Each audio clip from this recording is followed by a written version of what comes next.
It's time to accelerate. Hi, I'm your host, Andy Paul. Join me as I host conversations with the leading experts in sales, marketing, sales automation, sales process, leadership, management, training, coaching, any resource that I believe to help you accelerate the growth of your sales, your business, and most importantly, you. Hello, and welcome to Accelerate. Welcome to another edition of Frontline Friday with my regular and special guest, Bridget Gleason. Bridget, how are you? I am doing great. How are you? Excellent. No complaints. How about that? No complaints. That's the way to do it. No complaints. Yeah. Even if you have them, just keep them to yourself. I like it. Yes. That was the family I grew up in. Yeah, you can have complaints. Just keep them to yourself. Keep them to yourself. Right. Very old school. So, good. Well, did you get your run in this morning? As my mother used to say, is the Pope Catholic? Of course I did. I'm such a creature. Our last session that we had was on habit. I am such a creature of habit. So yes, I had my great run in this morning. I listen to books when I'm running. I mentioned this also, the last one, I'm listening to A More Beautiful Question, which is great, very provocative. Mm-hmm. So I had a great run. And did you have a good run? Yeah, not bad. Not bad. For some reason, I was, not quite at peak form today, let's say. But I got it in. So it was raining a little bit. That's always nice. I love running in the rain. So I know. I do. No complaints. And actually, it's as fall's coming, finally sort of establishing itself in New York City and the temperatures start to drop. I have to admit, my absolute favorite thing in the world is running in the snow when it's snowing. I love that. Maybe that's, Isn't that great? Consequence of growing up in Wisconsin, perhaps. But I just look forward to those days, which I didn't have for years when I was living in California. But now that I'm in New York City, I get to enjoy those a couple times a year.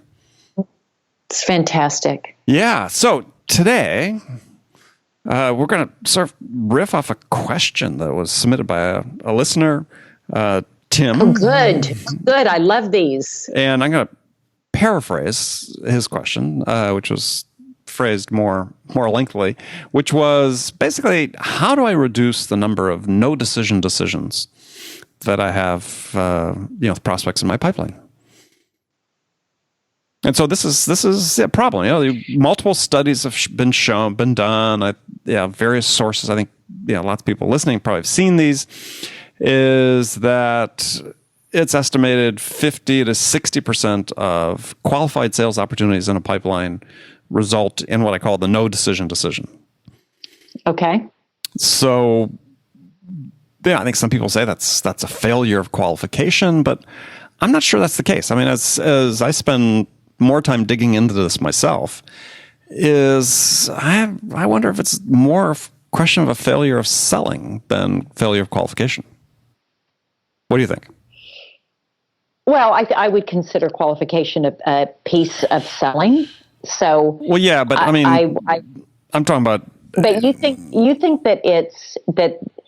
I think I understand what you're saying, which is that actually the prospect is well qualified, but the sales person has not been able to bring them over the line. Yeah, we didn't give them a reason to buy. I mean, in short, I mean, we don't do a good enough job of understanding the requirements and providing a compelling reason to make a change from their existing situation, from change the status quo, to embark on this path of change, which motivated them to speak with us in the first place. I would say that is definitely a component. That would be, I think sometimes it is just poor qualification. So I would say, just in my experience, poor qualification definitely contributes to that.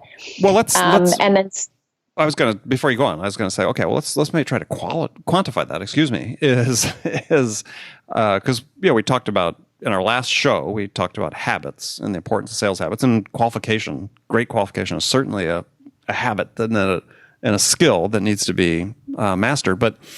But if we were to say, okay, of that let's sort of do the even math. So 50% of deals, qualified opportunities result in a no decision.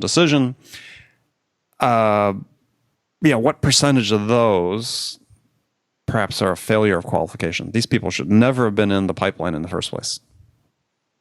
Your estimation, your experience. Gosh, it varies. So I don't feel comfortable giving a number, and the reason is because it varies by sales rep. I don't feel I could make something up, and that's all it would be. Is I'd be making it up. And I hate that. So Okay. I'm not going to give a number, because then it's going to come out somewhere that 30%. I don't know, but it makes me curious about it. And I think it's it's probably an important one to track by rep, by team, by company, is because then you get at where's the real issue, and where do my salespeople need help? Do they need help qualifying so they're not spending time on deals that should never move further? Or are these actually well qualified, but my team needs training, or an individual needs training on presenting a more compelling value proposition, or helping a prospect to understand what some of the needs and issues are that's going to help them get over the line. So I think it's an important one to track. Do you have a number in mind? Like, do you have a sense? You're out there as much as I am. Do you have a number of what the percentage might be? Yeah, I think the number is, of that 50%, in my experience, and in my experience, I'm not afraid to throw a number out. I'm not sure that it's true across the board, but this is what I've seen. Yeah, okay. Is that about half that number roughly, so maybe 25% of all deals, just a lack of solid qualification. This potential buyer was not qualified prospect for you. It doesn't mean that they weren't a qualified prospect to do what they wanted to achieve. And the reason they were in the market in the first place, to buy a new solution, but they weren't a prospect for you for a number of reasons. And so, I think it's about half has sort of been what I've seen. And so I think, if you're saying in general, maybe a quarter of our opportunities fall out of bed because they're just not really a match for what it is we're selling for whatever reason. Yeah, I guess to your point is, we need to spend more time helping people understand what qualification really is, right? It's not enough just that they've, meet the BANT criteria, or, this new model, Sean Burke at Kite Desk talking about NOTE, which I think is very well done in terms of qualification standards. Because those are, BANT at least is kind of superficial in some respects, right? Yeah, budget, authority, need, time frame, but that doesn't really get down to what their real requirements are. And are you a fit for them? And can you, be a solution that perhaps the customer perceives as a relatively low risk solution for them? So, Andy, how do you tease out whether it's poor qualification or poor sales execution, post-qualification stage? As a manager, or because so I'm curious how you tease that out. It is hard, right? I mean, some of it has to sit down and you just have to dig into it as a manager, and do deal reviews, both lost deal reviews, won deal reviews. The no decision reviews, I think, are really the most important, because if it is a qualified opportunity and you get to the point where the customer says, look, we've just decided we're not going to make a decision at this time, which is in a sense a decision itself, then to me that is sort of the worst of all possible outcomes. I'd rather have gone through a deal and had the customer make a decision and go with somebody else, because at least then we knew that we didn't invest our time, unwisely. They were going to make a decision, and maybe there's things we could have done differently to win the deal. But gosh, if you invest a lot of time with a prospect and you and 2-3 competitors, and the customer just throws up their hand at the end and just says, "Yeah, we're not going to go forward," to me that's bad. Right? Because then we've wasted a lot of time. We wasted their time, wasted our time. And, oftentimes what I see in those cases, when you do the review at the end of it, is we just never showed the customer the value that they were going to receive from having purchased and used our solution. And so in that example that you just gave, so let's say you've got 3 competitors in there and the customer makes no decision. So that means neither of the 3 companies executed well. Yeah. Yes. And I think, part of the structure that I sort of encourage my work with people to look at this in is to sort of say, well, break down what the customer is doing sort of into 2 phases, which is one is what I call the decision phase, and the second phase, which is the choice phase. And they're not completely sequential, but, the decision, the customer has to make a decision before they make a choice. The decision is, are we doing this? And the choice is, who are you doing it with? And I think this is the way most businesses in the business space, and I think even our personal lives, this is fundamentally how people make decisions. Is we have to decide we're going to do this thing first, and then we choose who we want to do it with.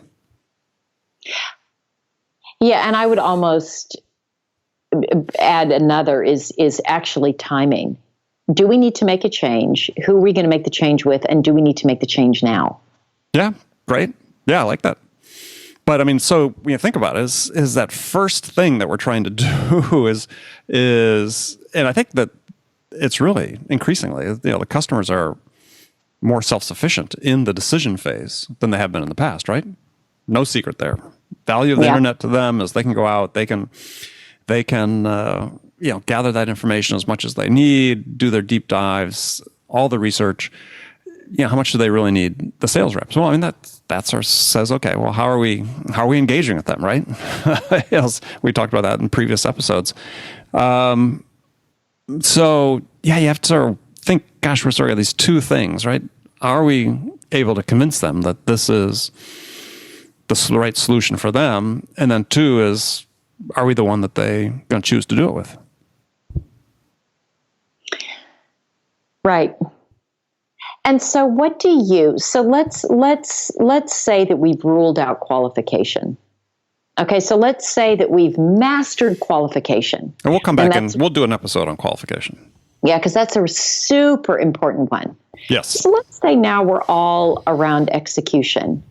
And executing to like this question, how do we minimize the number of no decision, which is different than if they go to a competition. But in some ways, or let me ask you, do you think that's different if no decision versus I lost to a competitor?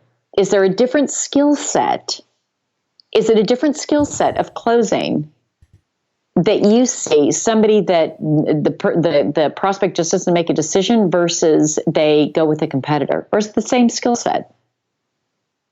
Well, I think one of the things that's missing in the no decision oftentimes is this vision, right? That we haven't given the buyer the vision of how great it's going to be, right? How they're going to achieve their objectives, their goals by using our system, as opposed to staying with what they're currently using. And as you said, that there's a time imperative to proceed because of the value they're going to receive. And there's been a lot written about this idea of the importance of being able to paint the vision, the buying vision for the prospects. And so I think that's perhaps a skill that if you're having a lot of no decisions that you need to work on. Which is, it's a combination of things. It's a combination of understanding the customer situation well, and the customer's business, where they're, what their value chain is. It's understanding the value that your solution can provide and how it relates to the objectives they're trying to achieve.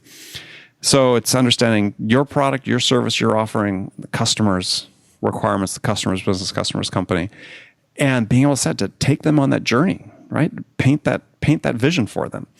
Because I think it was, Forrester or IDC, one of those that had done a study a few years ago where they had found that surveying business-to-business buyers, that decision makers, that the vendor that first paints the buying vision wins the deal about 2/3 of the time. Yeah, I saw that. So that then becomes, a fairly compelling skill that you need to develop. And it is a synthesis of the things I talked about, synthesis of understanding the customer really completely, understanding your offering very completely, and being able to bring these two together and synthesize a vision that they find compelling. I think the thing that sales people often miss when they hear or read about painting this vision is that, again, it's not a presentation. So painting the vision, it's almost like you need to take them on a journey. Oh, yeah. And so it's not, again, it's not a presentation where it's a one-way, hey, look at how it's going to be. But you take them along this journey of discovery where they are actually the ones that are seen and in some ways also architecting parts of this vision that's very unique to their company, their situation, but with your product in mind. And it's when I think the real skill is if it's your prospect that is painting the vision with you, because you are going back and forth about your product and service and what it can do and their issues and challenges and what needs to be solved. And it's the coming together that creates this beautiful vision. It can't be done one without the other. And I think that's the real skill is it's not presenting, hey, here's a beautiful deck where this is where you can go with our product. No. But it's how do we create this together that at the end, the prospect is saying, that's a beautiful vision. And that's the journey they want to embark on. And they want to embark upon it with you, whoever providing the service or the product. Well, I think one of the metaphors to keep in mind for, if you're listening to the show and you're thinking, okay, how do I integrate that into what I do is, one that I use for people is to say, well, think about it as, either you or the prospect are standing at a whiteboard and you're diagramming what this is going to look like. And there's sort of an excitement around that, right? Because you both parties know you're getting awfully close to what that vision's going to be. And so, everybody's kind of pumped up because you're saying, we were anxious to see how this is going to turn out. And so maybe even take turns. If you envision a meeting, let's do this. Let's do this. How about if we added this here? What if we could do this here? What if you did that there? And at the end, there's this, we'll call it a flow chart, if you will, or a diagram. That's the vision, right? You've worked on together. Yeah. There's this excitement. It's collaborative. Perfect. And I think that whiteboard, this concept of saying, if we could just stand up and, map this out on a whiteboard, that would be ideal. And if you've ever done that with a prospect, it's very powerful. It's very powerful, and you never forget it. And at the end of it, what you've done is, and this is a phrase that I use all the time, which is, you've won the sale. You haven't won the order yet, but at that point in time, you won the sale. Yeah, that's right. And you've got mind share. Yeah, you've got it. And at that point, it's yours to lose. But you got to sort of go through that. And if you can get your customers, it doesn't necessarily, you don't have to necessarily literally be at a whiteboard. It's a great thing to do.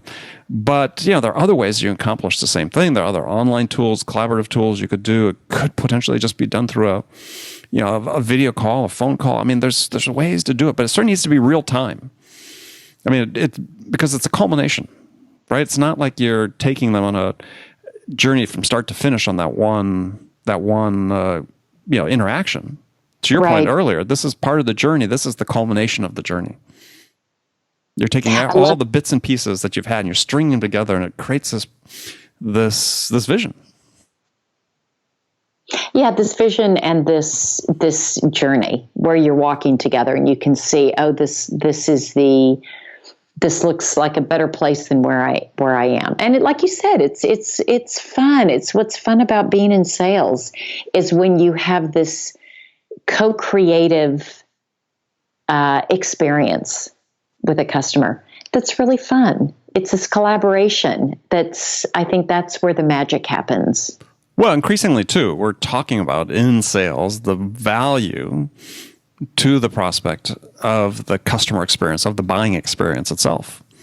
And this is high value customer experience. If you can go through that process with a customer, as you talked to us, co-create this vision, that has a lot of value to them. That the perception of you as the person, the company they want to do business with goes up astronomically. Really put yourself into the driver's seat. Yeah, absolutely. Absolutely. Okay, so if Tim was here, we'd ask Tim if that answers his questions. But that's a good... And he can call in, write in, say, right. yeah, it helped or it didn't. If it didn't, let us know. Let us know as well. We'll take another shot at it. Exactly. You can reach me at either Bridget or I at Andy@zerotimeselling.com. Obviously, Bridget and I are in touch. We share the questions. So, Tim, hopefully that does it for you. Bridget, any other additions that you want to make?